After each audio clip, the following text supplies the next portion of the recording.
What's up, everybody? Welcome back to Pack Therapy. It is March 16th, 2020, and I got a couple products to do today.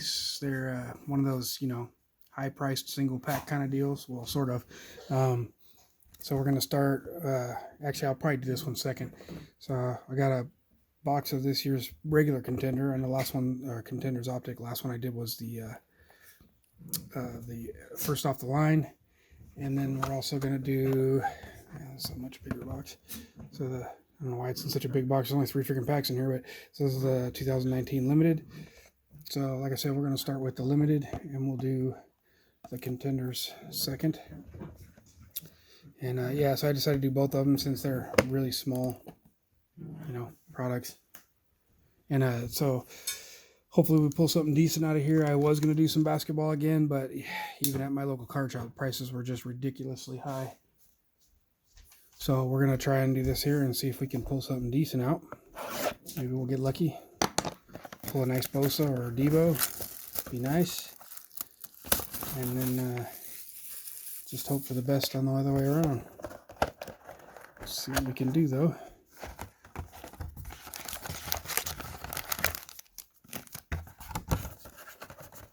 It's a huge box. There's such a small amount of cards. So anyway, yeah, let's get into this. I'm missing some. Oh yeah, I missed my glasses here. I won't be able to see. So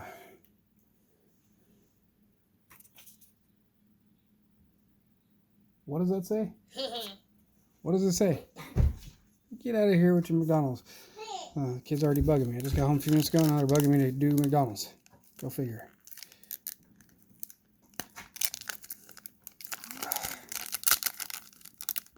Wow, these are tough packs.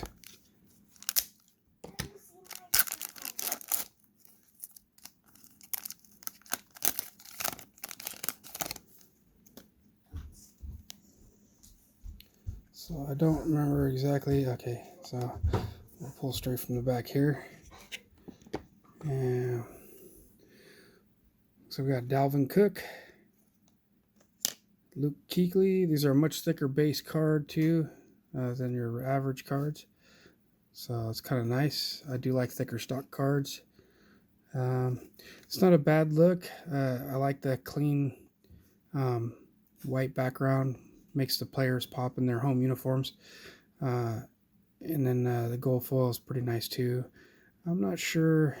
I remember reading something about the design of them being different with them filled in like this versus the outline versions.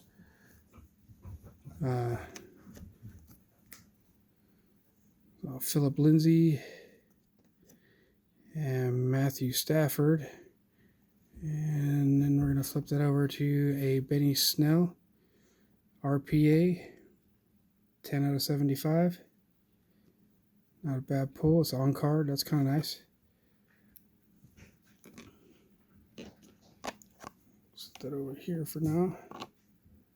And then the last card, that Matt Stafford.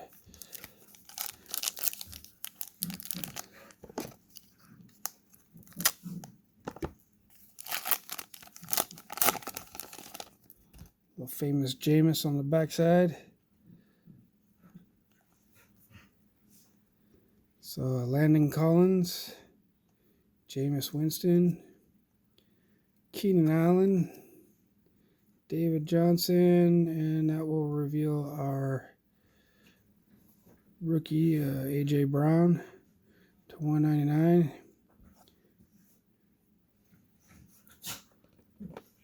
And there's the David Johnson. All right, last one. So this one should have a second auto. As you see a Baker on the back there. Well, you probably didn't, but I did. Alright, so we'll start with an Adrian Peterson. There's that Baker that was on the back. There's a Miles Jack. And there's a silver Amari Cooper. And, well, there we go again. I got Panini'd. So instead of getting 2 autos, I got 2 mem cards. Freaking Panini. God damn it, man. This has been really bad this year. I've opened 3 boxes now that were short at least one auto. One of those was Prism, and the other one, God, I can't remember. But this is getting ridiculous, Panini. And you have this stated odds, on average thing, and I get that, but come on, man. And you're saying it's 2 autos and 1 mem per box. At least freaking make that to what it's supposed to be. This is just getting absolutely ridiculous.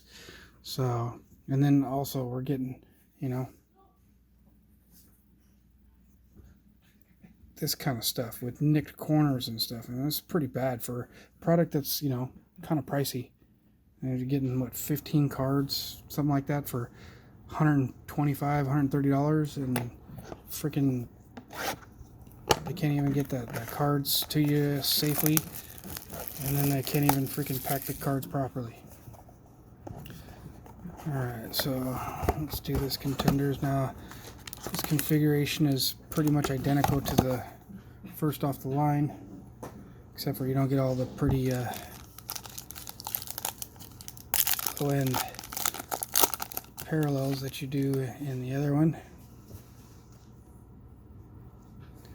So it looks like I did not get a redemption, which is kind of a sad thing for me because I know that Nick Bosa and Debo in this are both redemptions. So there is the base. Now this stuff, I love this stuff. This is probably one of my more favorite products of the year. I really like the chrome look to it, which has been something that I've always loved ever since Topps Chrome comes out. I know that I probably bring that up every single time I open a product that has this style to it. So there's a Devontae Parker, another base, silver, and we got a round numbers of my boy Debo, and also AJ Brown on there, so pretty nice. That one is numbered to 165, so it looks like 43 out of 165. So not too bad, I guess. Yeah, so for me it's good because it's a Niner. And then we're going to get a Terry Cohen. I think this is the red to 199.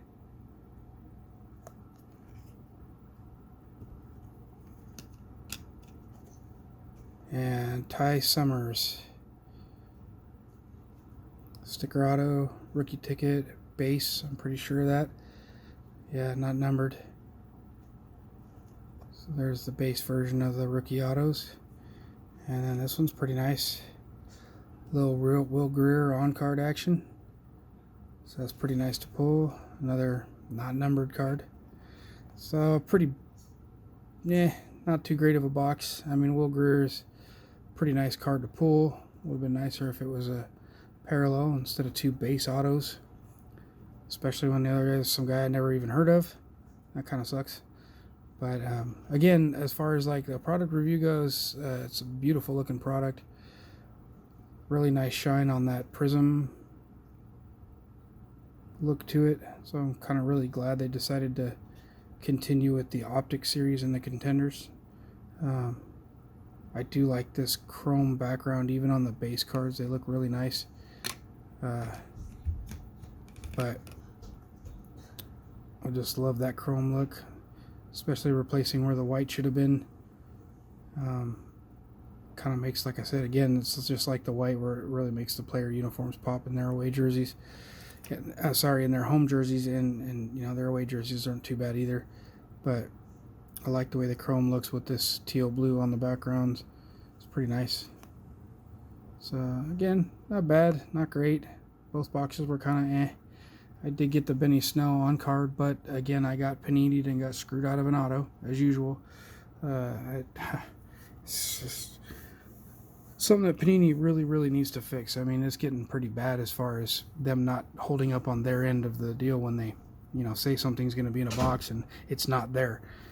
It's kind of disappointing, and this cards ain't cheap these days. It's not like buying a box from the 90s where it was, even the 80s and 90s where it was like $35, $40 a box. you know, and you just get a bunch of base cards. I mean, at least then you knew what you're going to get. Now it's like, you know, you might just get screwed out of getting, you know, what's advertised. And so that's really disappointing to see 2 of these, you know. I mean, seriously? This is where my $130 went, was 2 freaking patch cards, which they mass produce patch cards nowadays that they aren't even worth anything. You know, the value in them is extremely low. So it's not like you're getting your money's worth out of any box nowadays. You have to pull somebody that's hot to get, you know, your money out of it.